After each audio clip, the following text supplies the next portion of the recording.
आज थोड़ा सा विषय ज़्यादा है, लेकिन मैं ट्राई करूँगा उसको कम टाइम में और आलोचना पाठ भी लूँ, कि मुझे लग रहा है आलोचना पाठ पीछे ही रह गया है।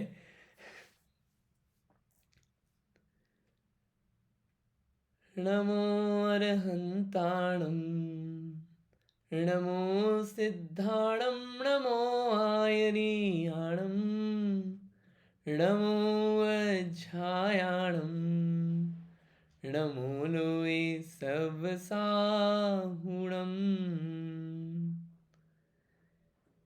मोक्षमार्गस्य नेतारं, भेत्तारं कर्मभूभृतां,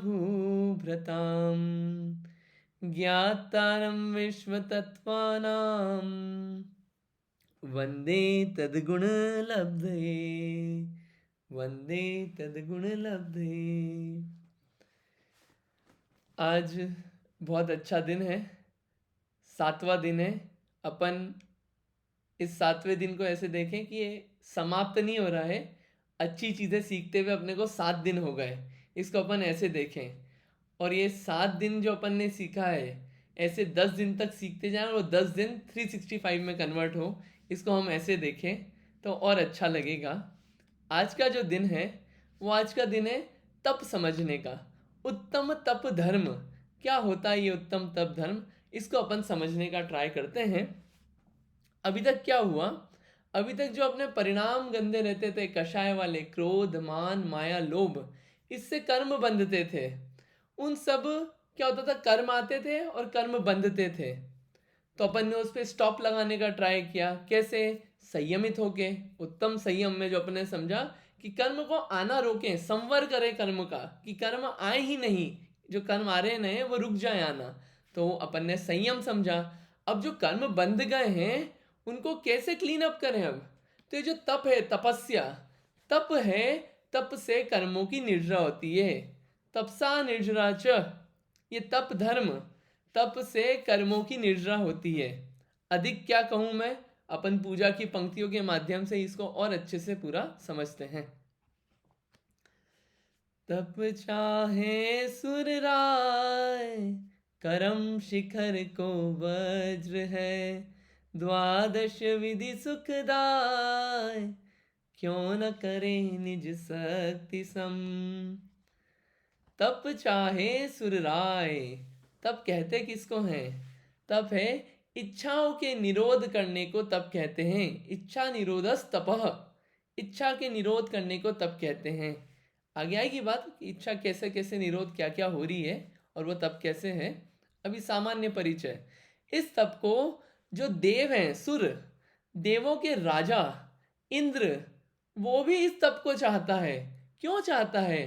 क्योंकि जो कर्म रूपी पर्वत है उसको तोड़ने के लिए, कर्मों की निर्जरा करने के लिए ये वज्र है, बहुत अच्छा बिल्कुल हथियार है कर्मों को खत्म खत्म करने के लिए। इसलिए इस तप को तो वो देव देव भी चाहता है जिसके पास सब कुछ है। हमको नहीं लगता कि ये देव चाहता है। एक बार क्या हुआ, विपुलाचल पर्वत, विपुलाचल पर्वत कहाँ है? राजगृही में। राजगृही विपुलाचल पर्वत वो जगह है जहाँ पे महावीर भगवान का पहली बार समवशरण लगा था। ये आज भी वो जगह है। वहाँ पे पहाड़ पे बहुत अच्छा मंदिर बना हुआ है, चारों तरफ महावीर भगवान की बहुत बड़ी मूर्ति है, जाने लायक जगह है राजगृही में। तो वहाँ पे महावीर भगवान का समोषण आया। वहाँ का राजा था, बहुत खुश हुआ, वाह महावीर भगवान का समोषण आया। खुश इसलिए नहीं हुआ कि समोषण में जाके सुनेगा, इतना बड़े इतने दिन बाद टाइम आया है कि घर में मेरे राजमहल में जो जो सामान है उसको बाहर निकालूंगा प्रदर्शन के लिए मैं, इस भाव से वो निकला। अब इधर वो इंद्र को पता चला कि अरे ये तो अपने प्रदर्शन के लिए निकला है। तो इंद्र ने अपनी चतुरंगिणी सेना भेज दी कि उस सेना के सामने ये फीका पड़ गया। तो ये बड़ा दुखी हुआ और उसका मान जो है पूरा गलित हो गया। अब मान पूरा गलित हुआ तो उसको लगा यार मैं किन चीजों के पीछे भाग रहा था। उसने उसी वक्त दीक्षा ले ली, जिन दीक्षा ले ली। अब वो बोला इंद्र से, ये लेके बताओ, क्योंकि जो देव लोग हैं वो दीक्षा नहीं ले सकते। तो ये वो बोलता है मैं भी ले लेता काश, लेकिन नहीं ले सकता, मैं क्या करूं? तप चाहे सुरराय, करम शिखर को वज्र है, और द्वादश विधि सुखदाय। ये कितने प्रकार के हैं? विधि यानी कि प्रकार, कितने प्रकार के हैं? ये 12 प्रकार के हैं। और क्या है?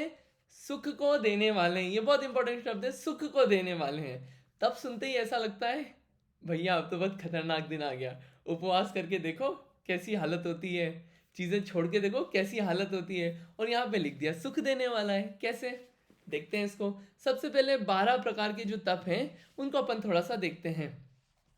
इन तपों की एक खास बात यह है कि ये 1 से लेके 12 तक है। जो फर्स्ट है वो सबसे छोटा तप है, और जो लास्ट है वो सबसे बड़ा तप है। सबसे बड़े तप का नाम है अनशन। अनशन जो है वो सबसे बड़ा तप है। और सबसे लास्ट जो तप है, जो सबसे लास्ट तप है वो है ध्यान। 12 तप होते हैं, अनशन और आखिरी में ध्यान। तो जो ध्यान है वो सबसे बड़ा तप है और अनशन सबसे छोटा तप है। अनशन क्या है, यहाँ पे भी इसको अपन सोचेंगे कि कैसे क्या। आदिनाथ भगवान थे, आदिनाथ भगवान ने 13 महीने उपवास किया। 13 महीने उपवास करते हुए भी उनको मोक्ष नहीं हुआ। और जो भरत थे उनके पुत्र 48 मिनट यानी अंतर मुहूर्त अपनी आत्मा का ध्यान किया, शुद्ध ध्यान किया और मोक्ष हो गया। यह है सबसे बड़ा तप, ध्यान। लाइनें भी आती है, कोटि जन्म तप तपे ज्ञान बिन कर्म झरेजे, ज्ञानी के छिन्माई त्रिगुप्ति ते सहज टरे थे। क्षण मात्र में अच्छे से ध्यान किया और मोक्ष का कारण होता है वो। अब अनशन होता क्या है, अपन अब एक एक तप को समझते हैं। मैं नाम भी दिखाता हूं ताकि सबको नाम दिखते रहे तो दिमाग में बसते जाएंगे वो। सबसे पहला तप है अनशन। देखिए इसमें 12 में 6 तप जो हैं वो बाह्य तप है, 6 हैं अंतरंग तप। बाह्य तप क्यों होते हैं, अंतरंग तप क्यों होते हैं? बाह्य तप जो है वो होता है कि अंतरंग तप को और मदद देते हैं वो, और बाह्य तप अपनी आत्मा की शक्ति को बढ़ाते हैं, अपने शक्ति को बढ़ाते हैं और अंतरंग तप को और मदद करते हैं। कौन कौन से होते हैं ऐसे बाह्य तप? सबसे पहला अनशन। अनशन तो सबको पता होगा, या अनशन और अवमोदर्य सबको पता होगा। उपवास और एकादशना, क्योंकि उसकी अनुमोदना भी होती है, हर सोसाइटी में होती है। तो अनशन होता है, उपवास भी बोल रहे हैं अपन। अनशन क्या होता है? 4 प्रकार के आहार का त्याग करना। 4 प्रकार के कौन कौन से? खाने का, पीने का, लेपन लगाने का, कुछ आप तेल वगैरह कुछ भी नहीं, वो उसका भी त्याग उपवास वाले दिन। और चौथा, स्वाद में, अपन स्वाद में कुछ भी चीजें खाते ना, ये सौंफ वगैरह, ये चारों चीजों का जो त्याग है ये कहलाता है भोजन का, मतलब खाने संबंधी ये जो त्याग हुआ, एक एक कंपोनेंट अनशन का। और साथ के साथ भोजन का राग, भोजन की जो इच्छा है वो भी ना हो अपनी। और साथ में अपने आप को सजाना नहीं ज़्यादा, अपना जो समय है ये 5 इंद्रियों के विषयों में नहीं लगाना। किस किस में? टीवी में, व्हाट्सएप में, इंस्टाग्राम में, फेसबुक में, इन सब चीज़ों में टाइम नहीं लगाया जाता है। क्योंकि क्वेश्चन ही आता है, आपने तब किया ना, तो अब बताओ किया क्या आपने? अरे हमने खाना छोड़ दिया, हमने पीना छोड़ दिया, हमने ये नहीं करा, हमने वो नहीं करा। क्वेश्चन इज करा क्या? तो ये उपवास है। उपवास अपनी आत्मा के समीप वास करना था, उसके लिए जो जो काम हो सकता था, भगवान की पूजा, भगवान की भक्ति, स्वाध्याय, ये आदि कार्य जो है ये कहलाता है अनशन। यहाँ पे ऐसा लगता है कि उपवास करना कोई पॉसिबल थोड़ी है। मैं आज के उसमें आपको एक उदाहरण देता हूँ। अभी उज्जैन में, जहाँ से, जिस सिटी से मैं हूँ, वहाँ पे एक मुनि महाराज हैं, मुनि आराध्य सागर जी महाराज। उन्होंने, अभी उनके उपवास चल रहे हैं 557 डेज में, 557 डेज में 496 उपवास, 557 डेज में 496 उपवास, ओनली 61 पारना। और मतलब मैं दर्शन भी करके आया उनके, ऐसा नहीं है बहुत परेशान है, ऐसी कांति है शरीर की भी बिल्कुल बढ़िया, और पूरे टाइम अपने ज्ञान ध्यान में लगे रहते हैं। ऐसा होता है मुनिराजों का जीवन, जो उत्कृष्ट तपस्या होती है, ऐसे हमारे दिगंबर मुनिराज करते हैं। और भी मुनिराज ऐसे हैं, बहुत सारे और भी उदाहरण हैं, ये तो एक मेरे को ख्याल आया उत्कृष्ट का। तो मेन इसमें ये जो उपवास करते हैं अनशन, इसमें क्या है, ये जो विषय हैं ये सब, जिनमें लगता है कि ये बहुत अच्छे हैं, इनमें अपना अनुराग हटाना, इनमें जो हटाना है उसके लिए अपन ये सब करते हैं कि थोड़ा ये जो शरीर की सेवा में लगे रहते हैं, थोड़ा छोड़े तो सही भैया, भूखे रहे थोड़े दिन और हमको हमारा आत्मा की तरफ ध्यान देने दो। ये होता है अनशन। पहला हो गया अनशन, सबको याद हो गया होगा। दूसरा अवमौदर्य। अवमौदर्य को एक और नाम से बोलते हैं ऊन उदर, उदर मतलब होता है पेट, ऊन यानी कि कम, यानी कि भूख से कम खाना। हमें तो वैसे तो 4 रोटी की भूख लगती थी, लेकिन हमने क्या करा, हम तो भैया 2 रोटी खाएंगे, और वो भी एक बार बैठ के ही खाएंगे और शॉर्ट टाइम में ही खा लेंगे, ज़्यादा चक्कर में नहीं पड़ेंगे। ये हो गया ऊनोदर या अवमोदर, उपवास वाली कंडीशन। ऑल दैट अप्लाइज कि हम पंचेंद्री भोग और इन सब में नहीं लगेंगे। ये है एकाशना, ये है असली एकाशना जिसको बोलते हैं अवमोदर्य। यहाँ पे देखिए ऐसा लगता है कि ये जो एकाशना है ये छोटा है और उपवास बड़ा है। एकाशना में आप इसको ऐसे समझिए कि अपन क्या है, भूखे रह लो आप एक बार, हाँ ठीक है रह लेंगे, लेकिन अपने आप को 1 रोटी खिलाई और भूख थी 4 की, मतलब ऐसा कि टुंगाया थोड़ा सा और भैया अब और नहीं देंगे, अब बताओ तुम रह के अच्छे से शांति से। क्योंकि वो होता है कि आप आग होती है ना, आग में जरा सा घी डालो और भभकती है, वैसे ही कि भूख भभक रही थी, एक एक दाना डाल दिया, अब बस अब नहीं देंगे। तो ये और बड़ा तप है, उसमें भी संयमित रहना, एकाशना ये करना चाहिए। इसमें ऐसा करना, ये बहुत अच्छी चीज़ें हैं और करना चाहिए, और इसका बहुत मतलब बहुत अच्छी चीज़ें हैं सब करने की, और जैसे जैसे करते जाते हैं अपनी शक्ति बढ़ती ही जाती है, कुछ नहीं होता है। 2 हो गए ही अपने।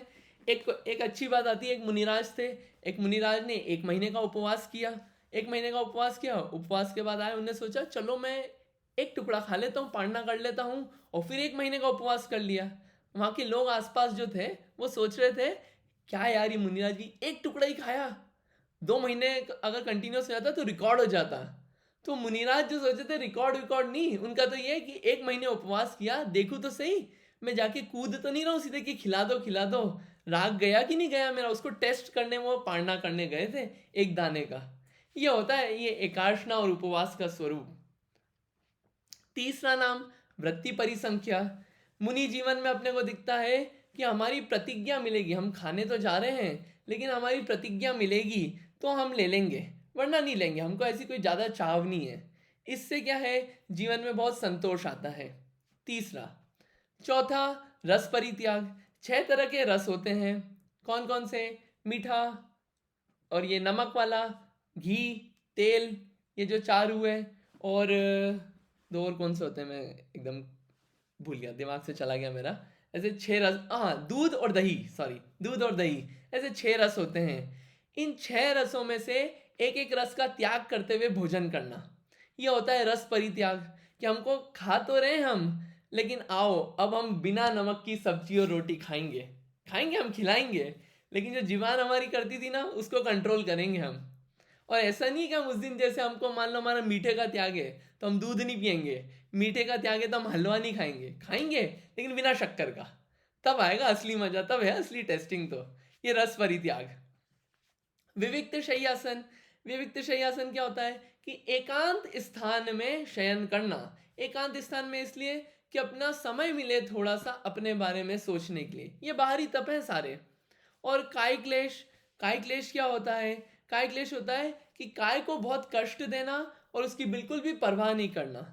मुनिराज होते हैं जो कि गर्मियों में पहाड़ पे करते हैं तपस्या, और ठंड होती है तो नदी किनारे, और बारिश होती है तो पेड़ के नीचे जहाँ से पानी टप टप टप टप टपकता ही रहता है। ये होता है कि काय को कष्ट भी दे रहे हैं कि काय के प्रति ज़्यादा हमको लालच तो नहीं है, ये सब टेस्ट करने के लिए, अपने आप को पकाने के लिए। ये होते हैं 6 बाहरी तप। ठीक है, ये 6 बाहरी तप जो होते हैं ये बहुत प्रभावना भी करते हैं हमें, हमारी आत्मशक्ति को भी जागृत करते हैं, और अंतरंग तप के लिए बहुत महत्वपूर्ण है। ये बाहरी तप हो गए। अब अपन आते हैं अंतरंग तप के लिए। एक चीज यहाँ पे बहुत ध्यान रखने की है कि सिर्फ शरीर को सुखाना इज नॉट तप, सिर्फ शरीर को कष्ट देना सिर्फ इज नॉट तप। वो तप करके अपन कहाँ लग रहे हैं, हमारा उपयोग कहाँ लग रहा है, वो अपना तपस्या है। तो हम जो भी काम करें उसको कंप्लीट करें। ऐसा नहीं हो, ये नहीं, इसको नेगेटिव नहीं लेना कभी भी कि हमने उपवास करा, अरे यार हम जॉब तो छोड़ नहीं पाते, हमारे घर पे तो बच्चा भी है उसको भी संभालना रहता है, तो हम तो पूरी टाइम लग नहीं पाते। तो उसको ऐसे लें, जितना बने उतना मैक्सिमम लगाएं अपने को, उपवास करना नहीं छोड़ दें, उसको अपने को परफेक्शन की तरफ ले जाना है। ठीक है, नेक्स्ट आते हैं अंतरंग तप पे। ये अंतरंग तप क्या होते हैं, अंतरंग तप 6 होते हैं। इसमें सबसे पहला है प्रायश्चित। प्रायश्चित क्या होता है कि हमारे प्रमाद से कुछ दोष हुए हैं, उन दोषों को दूर करने के लिए प्रायश्चित लिया जाता है। ये प्रायश्चित कैसा होता है? ऐसा नहीं होता है कि कुछ भी गलती करी और 108 बार माला फेर ली और प्रायश्चित हो गया। प्रायश्चित के विधान में एक कॉन्सेप्ट आता है, एक बहुत अच्छा एग्जाम्पल आता है। एक मुनिराज थे, उन मुनिराज ने कुछ गलती करी, अपने गुरु के पास गए, उस 3 दिन तक बताया नहीं अपनी गलती का। वो बोलते हैं, फिर एक दिन मन में हुआ कि बोल देता हूँ। वो बोलते हैं, महाराज 3 दिन पहले गलती करी थी, सोच रहा था मैं कैसे बोलूँ, मेरे को लग रहा था आप क्या सोचोगे, क्या होगा, मेरी इज्जत नीचे हो जाएगी, ये सब सोचा था, इसलिए आपसे नहीं बोला, आप मेरे को कृपया प्रायश्चित दीजिए। तो उनने बोला, इस बात का प्रायश्चित तुम्हें ये दूसरे संघ के आचार्य देंगे, उनके पास जाओ। उनके पास गए, उनको सब बात बताई। उनने बोला, इसका प्रायश्चित वो तीसरे संघ के आचार्य हैं, वो देंगे। उनको बात बताई, उनने बोला, इस बात का प्रायश्चित चौथे संघ वाले को बोले इस बात का प्रायश्चित तो तुम्हारे गुरु ही देंगे, उनके पास जाओ। तो गुरु से बोले, अरे आपको देना ही था तो आप सीधे दे देते, इतना घुमाया क्यों? बोले, तुम्हें छुपाना था ना, और तुम्हें ये लग रहा था ना तुम्हारी इज्जत डाउन हो जाएगी, ये तुम्हारा पूरा प्रायश्चित था। अपने दोष को सब जगह बताना, उसमें इज्जत कम नहीं होती है। तो जैसा दोष किया है, जो अंतरंग में भाव है, उसके अकॉर्डिंग प्रायश्चित दिया जाता है। आचार्य परमेष्ठी मोस्टली आज प्रायश्चित के ज्ञाता होते हैं, और प्रायश्चित के बहुत सारे ग्रंथ भी होते हैं जो सबको जानने की आज्ञा नहीं होती है। सब जान लेंगे तो फिर वो गड़बड़ियां हो जाएगी। प्रायश्चित के बाद आता है विनय। विनय जो है कि ज्ञान आदि का बहुत बहुमान करना, यह होता है विनय, और अपने से अधिक गुण वालों का भी विनय करना। अगला है वैयावृत्य। वैयावृत्य क्या होता है? सिर्फ हाथ पांव दबाना वैयावृत्ति नहीं है, वो है वैयावृत्ति भी एक, लेकिन वैयावृत्ति क्या है कि किसी को घबराहट हो रही हो, कोई परेशान हो, तो जिस प्रकार से उसका मन स्थिर हो जाए, जिस प्रकार से वो शांति पाले, धर्म में स्थिर हो जाए, वैसा उपदेश देना, वैसा कार्य करना, ये है असली वैयावृत्ति। ठीक है, अगला अपन देखते हैं स्वाध्याय। स्वाध्याय क्या होता है? स्वाध्याय होता है ज्ञान की आराधना करना, सच्चे शास्त्रों को पढ़ना, ये होता है स्वाध्याय। स्वाध्याय क्यों करें हम? अगर स्वाध्याय नहीं करेंगे तो अगर अपन जानेंगे नहीं तो भटक जाएंगे। क्योंकि यहाँ पे होता क्या है, लाइफ में प्रॉब्लम सबको आती है, और प्रॉब्लम के क्या है सॉल्यूशंस, अगर अपन इधर उधर ढूंढने जाएंगे तो यहाँ पे बहुत सारे अलग अलग सॉल्यूशन देने अलग अलग लोग बैठे हुए हैं, कहीं किस चक्कर में फंसाएंगे, कहीं किस चक्कर में फंसाएंगे। और स्वाध्याय जिसने जब अच्छे समय में कर रखा है, तो कितना ही बुरा समय आ जाए तो वहाँ पे एकदम अप एंड डाउन नहीं होते हैं, शांत होता है जीवन, और समझ में आता है कि कैसे कैसे कर्म के उदय चल रहे हैं, कैसे कैसे जीवों के कर्म के उदय आए हैं, वो इतना परेशान नहीं हुए तो मैं क्यों हूँ। सीता जी को वो अग्निकुंड में जाने को बोला, तो उस वक्त ऐसा नहीं बोली वो, कैसा पति है, कैसा है यार, इससे अच्छा तो होता ही नहीं मेरा पति। वो बोली, मेरे कर्म का उदय है, मेरी आयु बची होगी तो मैं बच जाऊंगी। ऐसे अपन जब इंस्टेंसेस देखते हैं तो ऐसा लगता है वाओ। और भी अपन स्वाध्याय के बारे में और भी बातें लूंगा, मैं कल भी लेना है थोड़ी सी, तो उसमें हमको पता चलेगा ये जो स्वाध्याय है, और साथ के साथ अपना ज्ञान जो है वो खिलता जाता है स्वाध्याय से। तो इस स्वाध्याय को परम तप कहा गया है। और इन जनरल भी अपन देखें, education is the key to success. जितना अपने को सब चीज़ें पता होगी उतना व्यवस्थित अपन कर पाएंगे, और पता ही नहीं होगी तो कुछ नहीं हो पाएगा। तो स्वाध्याय की बहुत महिमा है। अगला व्युत्सर्ग। व्युत्सर्ग क्या होता है? अपनी शरीर के प्रति जो है ममत्व का त्याग करना, इसको बोलते हैं व्युत्सर्ग। अगला क्या है? ध्यान।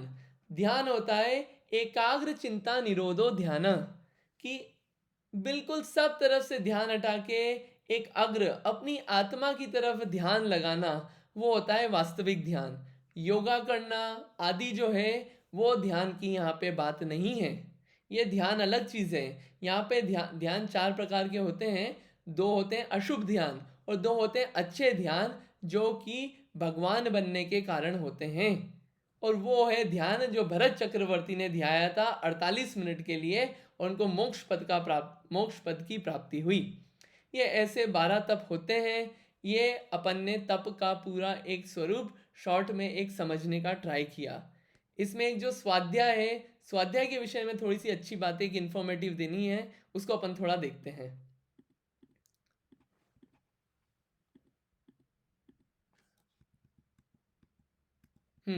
स्वाध्याय जो होते हैं, स्वाध्याय के 5 भेद होते हैं। कौन कौन से? कि सबसे पहले तो शास्त्र को खुद पढ़ना, अच्छे से उसको पढ़ना, बिल्कुल मन लगा के, वो होता है वाचना, ये भी स्वाध्याय है।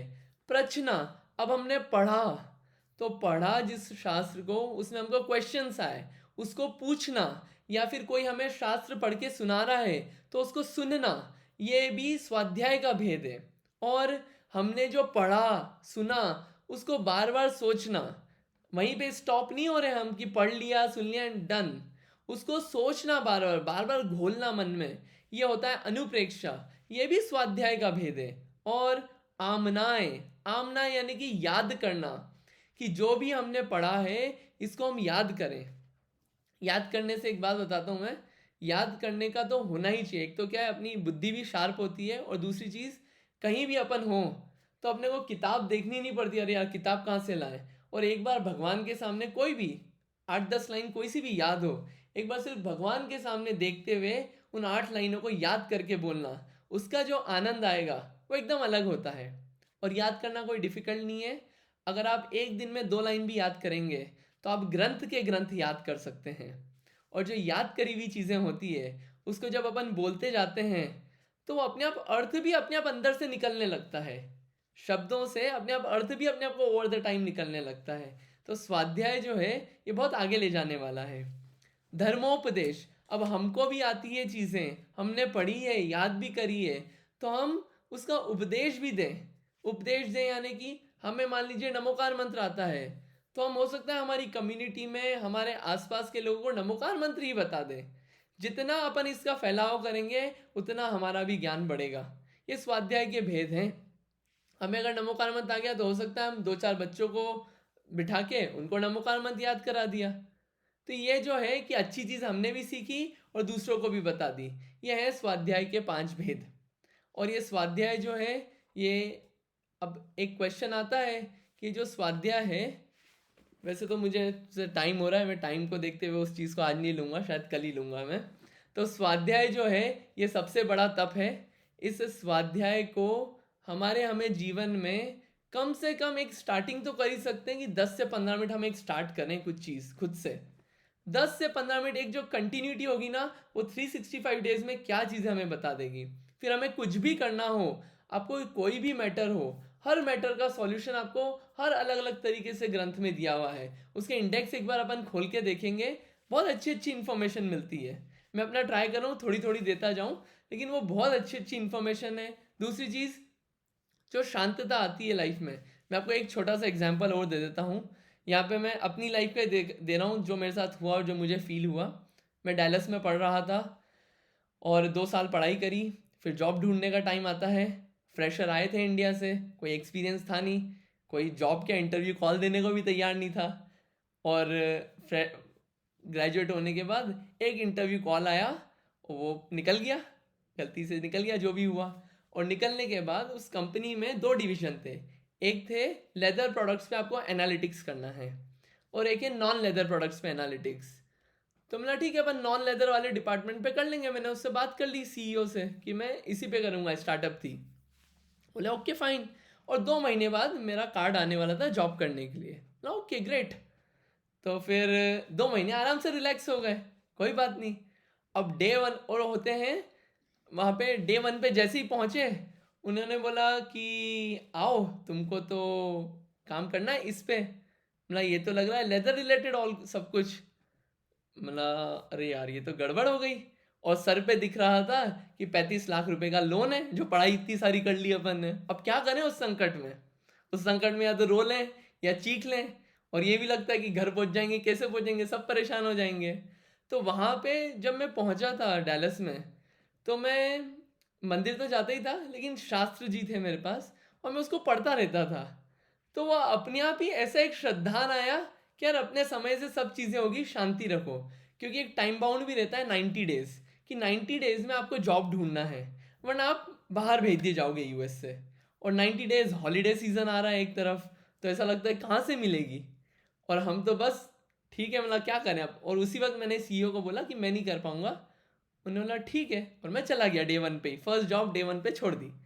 अब वहाँ पे 90 डेज ढूंढ रहे हैं जॉब, और 90 डेज बाद अपने आप जो लास्ट डे बचा था 98th डे, उस दिन एक ऑफर लेटर आ गया और काम बन गया। और वो फिर इंस्टीट्यूट में जॉब लगी फर्स्ट वाली, और काम गाड़ी चल पड़ी। तो मैं ये बता रहा हूँ कि उस समय जो 90 डेज थे, उस समय मेरे आसपास वाले तो मुझे देख के हंसते थे, बोले पागल है, इसको रोना नहीं आता। और उस वक्त मैं जो था, मैं आराम से इंटरव्यू देता था, खेलता था, घूमता था, और सब काम करता था। तो वो जो मैं तारीफ उस चीज़ की नहीं कर रहा हूँ, मैं तारीफ कर रहा हूँ जिनवाणी की, कि स्वाध्याय जो किया, ये इतनी चीज़ जो हो पाई, रिलैक्सेशन, वो सब स्वाध्याय के कारण हुआ। और वही पुण्य का उदय था जिससे ये सब सामग्रियाँ मिली। तो स्वाध्याय जो है वो कहीं ना कहीं अपने को संकट के समय में बहुत शांति देता है जीवन में। इस जीवन की बात कर रहा हूँ, और अगले जीवन में भी मोक्ष शांति देने का कारण है। तो स्वाध्याय ऐसा अपने को, सबको अपने जीवन में अपनाना ही चाहिए। अब आगे यहाँ पे लाइनें बहुत सारी है, मैं लाइनों को लेता हूँ पहले, क्योंकि समय तो होता जाता है फटाफट।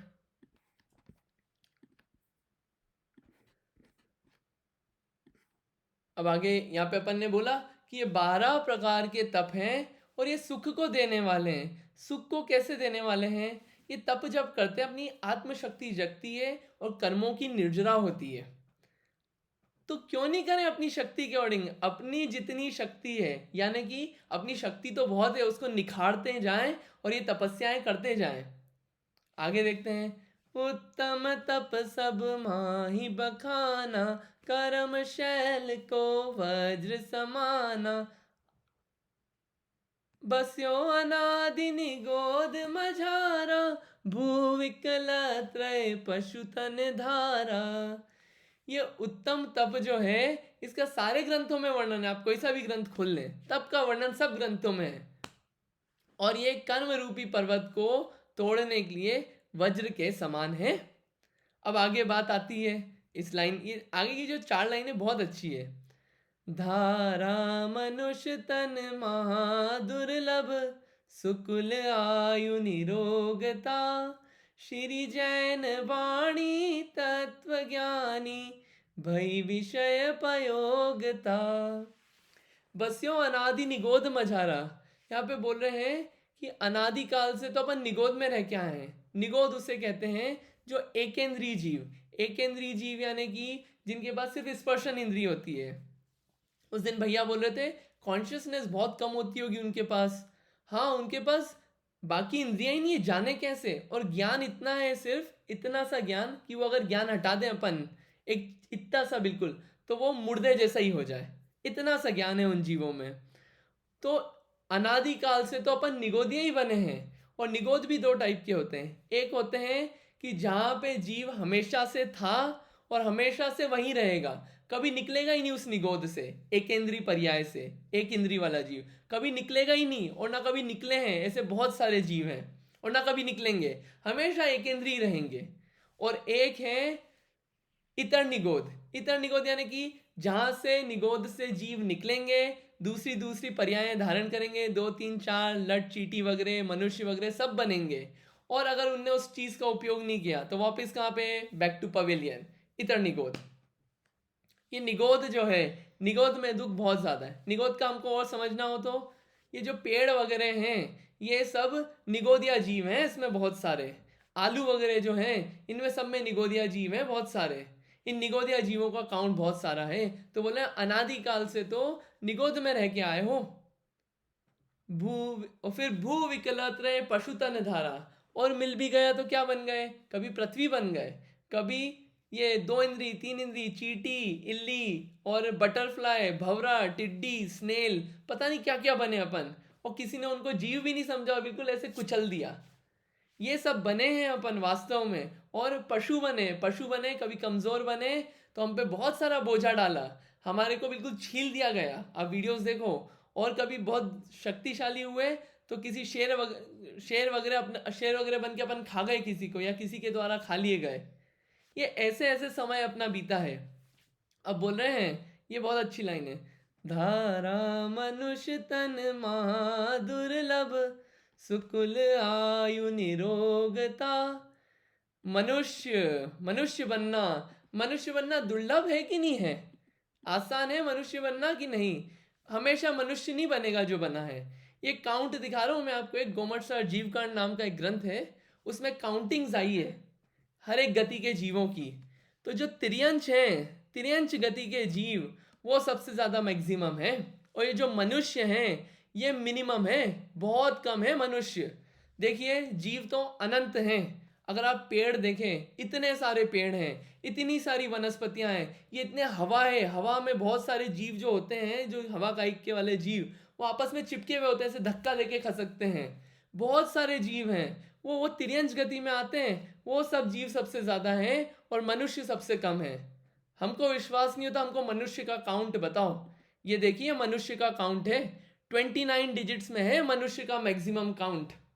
इससे ज्यादा नहीं हो सकते मनुष्य एक समय में, ये 29 डिजिट्स में होते हैं। आप देखिए जीव है अनंत और ये है सिर्फ 29 डिजिट्स। अगर अपन इसकी प्रोबेबिलिटी निकालें मनुष्य बनने की तो कितनी कम है। अनंत को आप ऐसे समझिए कि बहुत बड़ा नंबर है, वो फाइनाइट कोई डिजिट्स नहीं है, बहुत बड़ा नंबर है। उसके सामने ये नंबर बहुत छोटा है, इतने सिर्फ मनुष्य हैं। तो प्रोबेबिलिटी कितनी कम है मनुष्य बनने की। और एक और नियम है कि आपको देखिए, एक बहुत सुंदर नियम है कि जो जो चीज़ें बहुत अच्छी होती है वो चीज़ें कम होती है। जो जो चीज़ें अच्छी होती है वो कम होती है क्वांटिटी में। मनुष्य बनना बहुत अच्छा है, वो क्वांटिटी में बहुत कम होता है। दूसरी पर्याय हैं, वो बनना बहुत आसान है, वो क्वांटिटी में ज़्यादा है। इसलिए लिखा है धारा मनुष्य तन महादुर्लभ, फिर सुकुल आयु निरोगता। हमको अच्छा कुल मिल गया। अपन अपने आसपास ही देखते हैं कैसे कैसे कुल में जीव हैं, कैसे कैसे लोगों के परिणाम हैं, कैसे कैसे भयानक परिणाम होते हैं जीवों के। हमारे ऐसे परिणाम नहीं होते। कितने कितने भाग्यशाली हैं। और पाया मनुष्य तन महादुर्लभ, सुकुल आयु निरोगता। आयु मिल गई प्रॉपर। कुछ बच्चे ऐसे होते हैं जो पेट से निकलने से पहले ही खत्म हो जाते हैं, कुछ ऐसे होते हैं 8-10 साल में ही खत्म हो जाते हैं, कुछ ऐसे होते हैं जो 20-25-30 साल में ही चले जाते हैं। अपने को प्रॉपर पूरी आयु मिली है, एकदम से अपने साथ कुछ दुर्घटना नहीं हुई। कितने भाग्यशाली हैं, कितने पुण्यवान हैं। सुकुल आयु और निरोगता, आयु भी मिली, सब कुछ मिल गया, सब सामग्रियां भी है, यूएस में भी है, बंगला भी है, सब भी है। क्या करें, लेकिन क्या करें, बीमारी हो गई, पैरालिसिस है, डिपेंडेंट है, और दिमाग चलता नहीं है, दिमाग खराब है या तो हमारा। ये कुछ भी नहीं है, कोई प्रॉब्लम ही नहीं है यहाँ पे तो अपने साथ। और इनफैक्ट अपने पास तो घर है, कमा रहे हैं, व्यवस्थित खाने पीने को मिल रहा है, कुछ सोचने की जरूरत नहीं है, कितनी सारी चीजें मिल गई। और श्री जैन वाणी तत्व ज्ञानी, भई विषय पयोगता। ये जिनवाणी का मिलना, अच्छी संगति मिलना, अच्छे अपने को लोग मिल गए। ये पूरी अपन ऑस्टिन में भी है, जहाँ भी है, यूएस में भी अपने को कम्युनिटी मिल गई, अच्छी संगति मिल गई कि सब लोग उसी माइंडसेट के हैं। और क्योंकि साथ तो चाहिए रहता है, तो उसी माइंडसेट के लोग मिल गए। आसान नहीं है वो मिलना। अपन कोई बहुत एकदम कोने वाली स्टेट्स में जाएं, वहाँ पे कम्युनिटी भी अच्छे से नहीं बन पाती है। आप यूएस में बहुत सारी जगह देखिए, छोटे छोटे गांव और अलग अलग स्टेट्स में, वहाँ अभी भी कम्युनिटी नहीं बन पाई। कुछ जैन है, साथ ही नहीं मिलता ऐसा। यहाँ पे साथ मिल गया, मंदिर मिल गया, कितनी बड़ी बात है। और श्री जैन वाणी तत्व ज्ञानी, इतनी सारी चीजें मिल गई अपने को। फिर ऐसा क्यों लगे, किस चीज की कमी है अपने को, क्या दुख है? कोई दुख ही नहीं, अब तो जीवन में बचा ही नहीं। श्री जैन वाणी तत्व ज्ञानी, साथ के साथ जिनवाणी मिल गई, मंदिर मिल गया। और जिनवाणी अच्छी भी लगती है। लोग यहाँ पे बहुत सारे हैं जो कि जानना चाहते हैं, पर उनको पता ही नहीं कहाँ से पढ़े हम। पता ही नहीं है कि जिनवाणी होता क्या है, शास्त्र होते क्या हैं, कौन सा शास्त्र देखें, कौन सा पढ़ें। शास्त्र मिलते ही नहीं, या तो फिर मिलते हैं तो भैया ये तो हिंदी में है, संस्कृत में है, इंग्लिश में नहीं है। मेरे काफ़ी फ्रेंड्स थे कॉलेज, ये ऑफिस में, जिनने जैनिज्म के बारे में सुना, उनको कुछ पढ़ना है, प्रॉपर टेक्स्ट ही नहीं मिल पाया अच्छा सा उन लोगों को। तो लैंग्वेज नहीं मिलती है कई बार आप फ्रेंच वगैरह में देखो, उन लोगों को पढ़ना है, लेकिन फ्रेंच में बहुत सारे मिलते ही नहीं उन लोगों को। अपने को तो कितना मिल गया, कितनी सिमिलैरिटी मिल गई। और तत्व ज्ञान, ये तत्व ज्ञान की बात अच्छी लगने लगी और लोग बताने वाले मिल गए, इतने गुरु मिल गए अपने को, सब पता है उनके बारे में। और बही विषय पयोगता, ये बहुत इंपॉर्टेंट है वर्ड, बही विषय पयोगता। ये जो बातें हैं, इन बातों को, वो बातें अच्छी लगने लगी हैं हमको। सबको अच्छी नहीं लगती वो। अपन अभी देखें सब जगह, अपन बाहर जाके ही देखें, आप फेसबुक वगैरह पे देखो या कहीं भी आप देखो, जैन लोग बहुत सारे हैं हर सिटी में, लेकिन इस बात को सुनना और इस बात को अच्छा लगना और इस बात में मज़ा आना सबको नहीं आता। हम कितने सौभाग्यशाली कि बात सुनने में अच्छा लग रहा है हमको, क्या प्रॉब्लम है अपने को। तो इतनी सारी चीज़ें मिल गई, मतलब कितनी दुर्लभ है ये चीज़ें मिलना। अपने आसपास ही अपन देखें, अभी जूम पे अपन 10 लोग हैं, जैन लोग कितने हैं ऑस्टिन में, बहुत सारे हैं। सबका मन लगता है, सबको मज़ा आता है? नहीं आता। तो अपना कितना अच्छा टाइम है कि इतना अच्छा टाइम है, मज़ा आ रहा है, चीज़ें अच्छी लग रही है, श्रद्धान जमा हुआ है भगवान पे, तो क्या करें? Beat the iron when it is hot. ये अच्छा समय है, इसका बिल्कुल फ़ायदा ले लिया जाए, कि और फ़ायदा नहीं लिया तो वापिस निगोद में जाना पड़ेगा। क्या लिखा है? अति महादुर्लभ त्याग विषय कषाय जो तप आदरे। इस पूरी कषायों को छोड़ के, इन 5 इंद्रिय के भोगों को छोड़ के जो तपस्या करने के लिए आगे जाते हैं, जो मुनि पद धारण करते हैं, ऐसा उच्च चारित्र धारण करते हैं, बहुत दुर्लभ है ऐसा होना। ये एक एक चीज़ होना, अच्छी अच्छी चीज़ें होना बहुत दुर्लभ है। ऐसी दुर्लभता वाली चीज़ें हमारे जीवन में भी आए। और ये जो इस तपस्या को धारण करता है, उसको क्या बोला है? नर भव अनुपम कनक घर पर मणिमयी कलशाधरे। एक बढ़िया घर था सोने का, उस सोने के घर पे बिल्कुल मणि का कलश लगा दिया। वैसे ही ये मनुष्य भाव मिला था, बिल्कुल सोने जैसा, बिल्कुल चमचमाता हुआ, कितना दुर्लभ मिला था। और उस पे हमने क्या करा? तपस्या से उसको और अच्छा चमका दिया। अब कोई कर्म नहीं आ पाते और हम अपनी आत्मा में ही समा गए, इसका बिल्कुल टाइम उपयोग लिया। स्वाध्याय, देव पूजा, वंदना आदि सब कार्य किए हमने, और धीरे धीरे हम आगे बढ़ते गए तपस्या की तरफ, और मोक्ष पद को प्राप्त करने के लिए आगे बढ़ गए और अपनी आत्मा में ही समा गए। यह है वास्तव में उत्तम तप धर्म। ये तप धर्म धारण करके, जैसे सोना जो होता है वो एकदम प्योर हो जाता है, कैसे? तपाने से। वैसे ही ये जो शरीर है और आत्मा है, ये तपाने से, तपस्या करने से क्लीन हो जाती है, कर्मों का नाश होता है, कर्मों की निर्जरा होती है। ये उपाय हैं। तो ये है ऐसा उत्तम तप धर्म। कहने को बातें और भी बहुत सारी है, लेकिन इसको अपन ने एक ओवरव्यू लेके समझा है कि ऐसा उत्तम तप धर्म हम भी अंगीकार करें, और जो जितनी चीज़ें दुर्लभ मिली है, कंप्लेन नहीं करें आज से, और अपने आप को देखें कि कितने सौभाग्यशाली है, क्या क्या मिल गया। Let's make a best use of it. ये इसका बिल्कुल समझना चाहिए, और सबको बढ़िया तप धर्म धारण हो।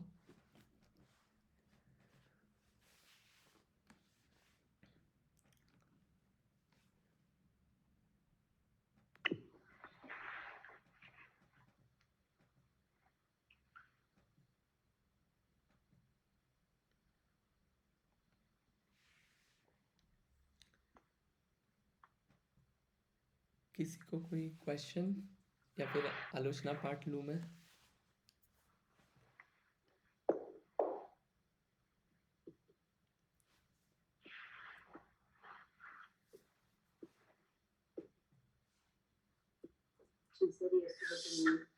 हाँ अंकित जी, जय जिनेंद्र। हाँ जी, जय जिनेंद्र, बोलिए।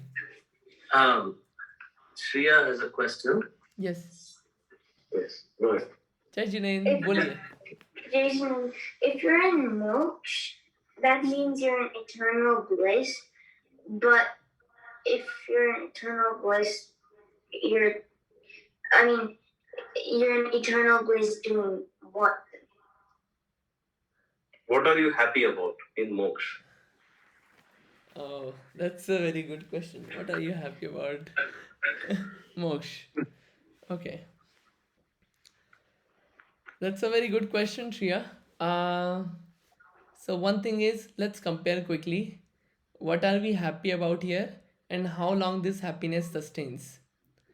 So, and what are we happy about in moksha and how long that sustains. So, number one is our happiness today in this world is dependent on other things. Either it is dependent on the grades, or it is dependent on some good pencils, or some iPhones, or Teslas. And those things do not remain permanent. So, our happiness cannot remain permanent. And if something happens to them, if we don't get a good grade, and if our happiness is defined by that, then we may not be happy. We will feel sad, or we will be like feel very gloomy, right? And this happiness will not sustain for lifetime. The happiness that you get from getting a good grade will not sustain with you for lifetime. Otherwise you wouldn't try for better things or more things, like becoming a fifth grade highest scholar or something. You wouldn't try for that if your happiness is just defined by fourth grade. So it is not permanent, and it is dependent on the things, right? It is not coming from yourself. In moksha, this is defined by yourself. This is defined. Do not disturb. Sorry, is it too fast? No, no, go ahead. Okay. Yeah. Yeah. And in moksha, this happiness is defined by our self soul. Our self soul in moksha. And this is long lasting. Why is it long lasting? Because soul never dies. Soul never dies, and it is not dependent on other things. So that's why you get the eternal bliss in the moksha. Is that little bit clear? No? That's okay. It's okay. I'm glad you said no. I understand eternal bliss, but today we can experience what happiness is, even if it is momentary, or even if it is this thing. We know what it feels like. What does it feel like in moksha? Yeah, how is he supposed to answer that though? How is it supposed to be eternal? No. How? What does it feel like to be like in moksha? That's not what she's asking. She asked, what are they happy about? Yeah, that's what. What are they happy about? What does that feeling feel like?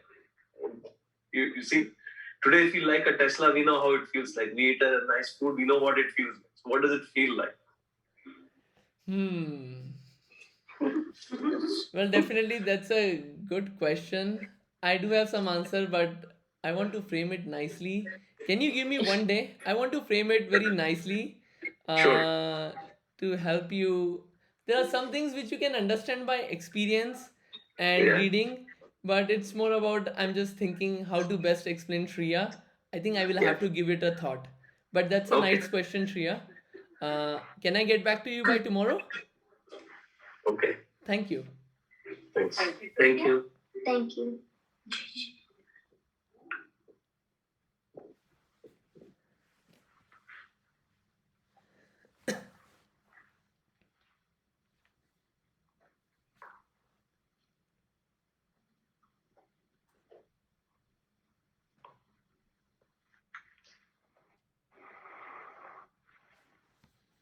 चलिए अनिकेत, फिर अब 10 minute आलोचना पाठ कर लेते हैं। हाँ बिल्कुल।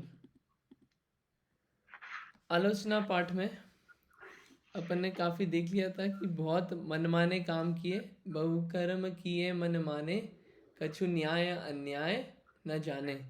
न्याय अन्याय को भी समझ लिया था, क्या न्याय किया क्या अन्याय किया, ये सब अपन भगवान के सामने बोल रहे हैं और समझ रहे हैं। आगे और देखते हैं। एक कारण तो समझ लिया कि उल्टी मान्यताएं पड़ी हुई थी, मिथ्यात्व था, और वहाँ पे साथ ऐसा मिल गया कुगुरु कुदेव कुशास्त्र का, तो सब गड़बड़ियाँ हुई। अब एक और कारण क्या था और उससे क्या क्या गड़बड़ियाँ हुई वो देखते हैं। अनंतानुजुबंधी जानो, प्रत्याख्यान अप्रत्याख्यानो, संज्वलन चौकड़ी गुनिये, सब भेद जु षोडश मुनिये, परिहास रति रति शोक, भय ग्लानिति वेद संयोग, पन बीस जु भेद भयम, इनके वश पाप किए हम। यहाँ पे जो नाम आ रहे हैं उसको अच्छे से दिखाते हैं।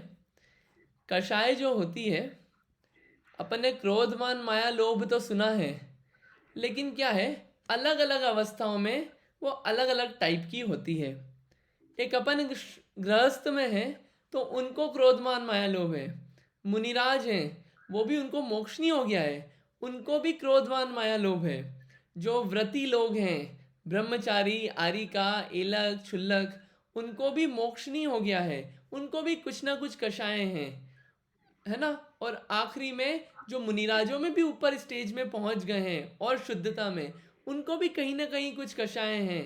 तो उन कषायों को अपन ने 4 उसमें डिवाइड किया है, किस किस टाइप की है। या फिर इसको ऐसे समझें कि एक है अनंतानुबंधी रिलेटेड। ये अनंतानुबंधी रिलेटेड क्या है?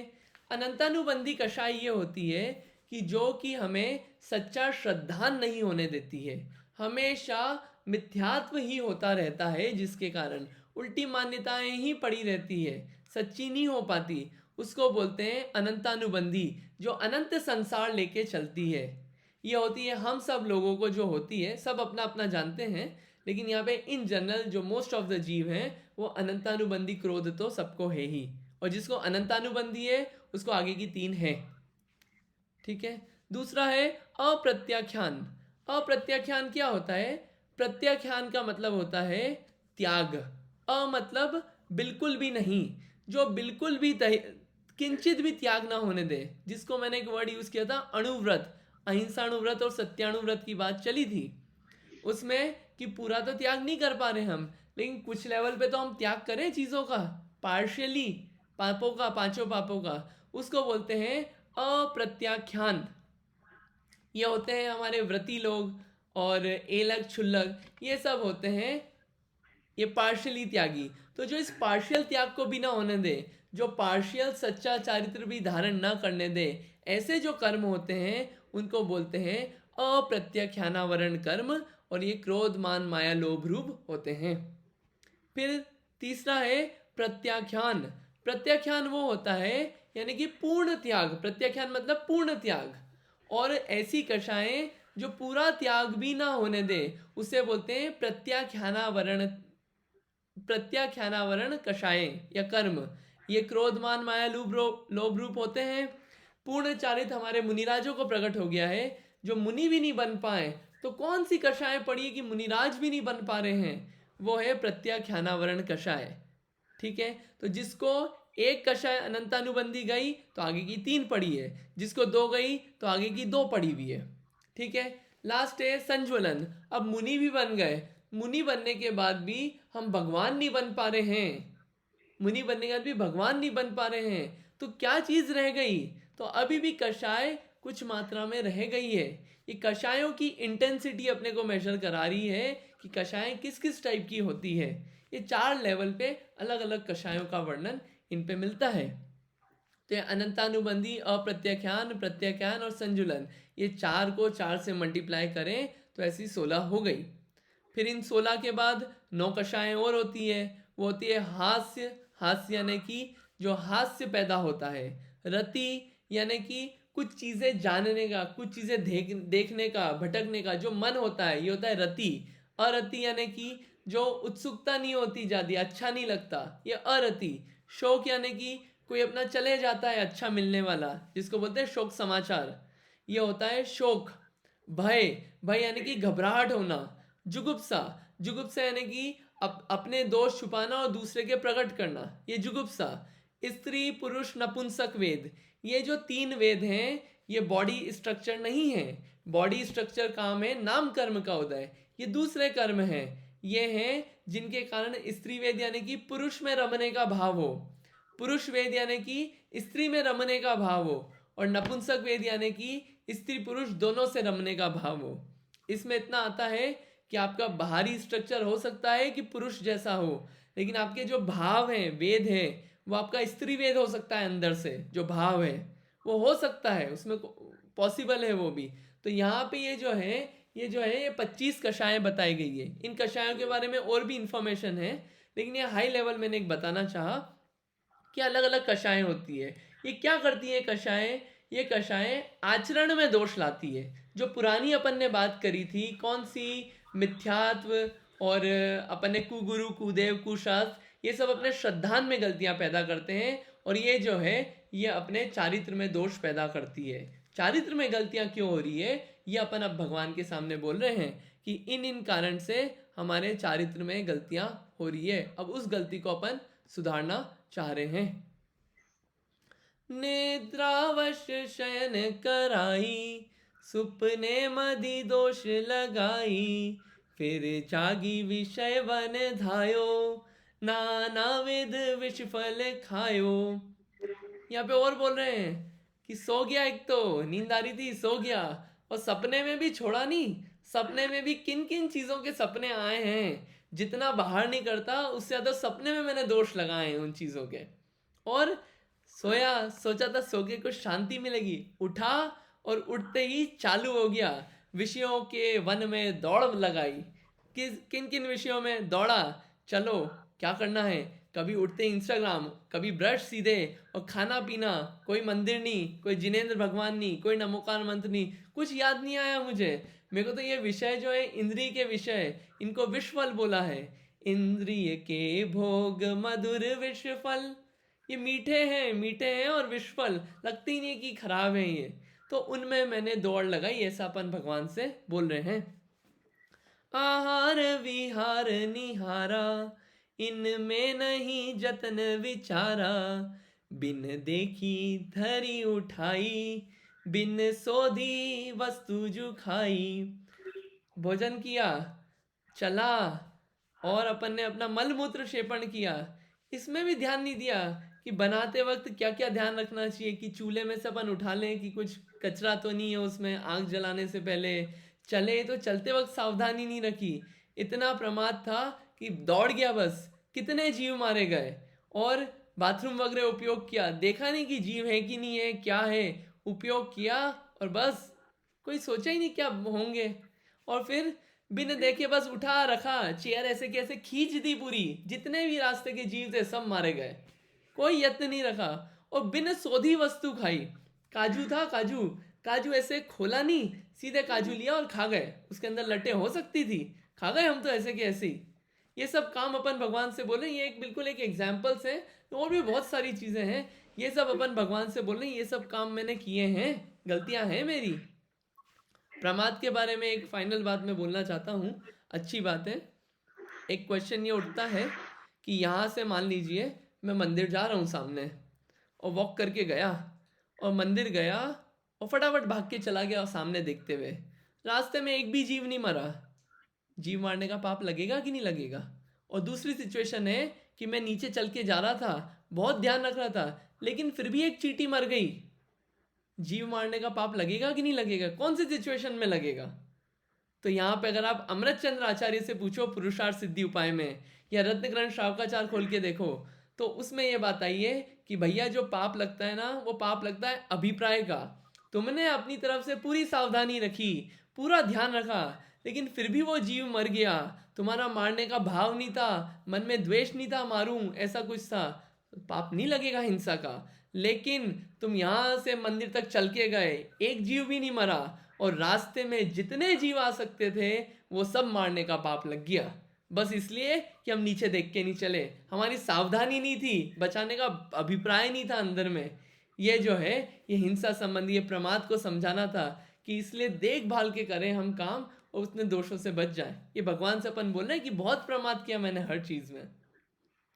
तो इतनी बात हुई, आगे और भी बातें हैं बहुत सारी, वो मैं और लेने का ट्राई करूँगा अगली बार। आज के लिए अपन इतना ही रखते हैं। तो जैसे जैसे दोष देखते जा रहे हैं, इसका बात यही है, अंदर श्रद्धा कि हाँ ये गलतियाँ मैंने की है, उसको रियलाइज़ करते जाएं, उसको सॉल्व भी करने का ट्राई करें, ऐसा अपन सोचा जा सकता है। भैया एक क्विक क्वेश्चन है, वो कषायों में रति और अरति दोनों थे ना? हाँ जी। तो मैं कनेक्ट नहीं कर पाया कि दोनों क्यों है वहाँ पे, हाँ रति और अरति। हाँ मतलब एक को सोचो कि उत्सुकता है तो आप गलत काम कर सकते हो, और फिर उत्सुकता ना होने से क्या गलती होती है? हाँ, देखिए उत्सुकता यानी कि यहाँ पे रति अरति को समझिए, प्रीति और अप्रीति, ये दोनों एक दूसरे के अपोजिट हैं। ये कषाय एक साथ इसका उदय नहीं हो सकता। और रति अरति क्या है कि हमको जैसे कुछ चीज़ें बहुत देखने की इच्छा होती है, बहुत जाने की इच्छा होती है कि वाह कितना अच्छा है, चलो देख के आते हैं, या कुछ चीज़ बहुत अपने को उत्सुकता अंदर पैदा करती है, वो है रति। कुछ चीज़ें ऐसी कि उनके प्रति एकदम अच्छा नहीं लगता, अरे नहीं नहीं नहीं नहीं जाना है यार, एक साम्य भाव नहीं है। तो वो इसलिए दोनों तरह की सिचुएशन पाई जाती है। उसके काम क्या है और वो क्या इम्पैक्ट करती है वो अलग विषय है, उसके लिए अपन अलग से कभी बात करेंगे, लेकिन अभी सिर्फ मेरे को इंट्रोड्यूस करना था इसे। थैंक्स। ठीक है, आज का समय का आज भी अतिक्रमण कर गया मैं 3 मिनट का, तो अपन आज इतना ही रखते हैं।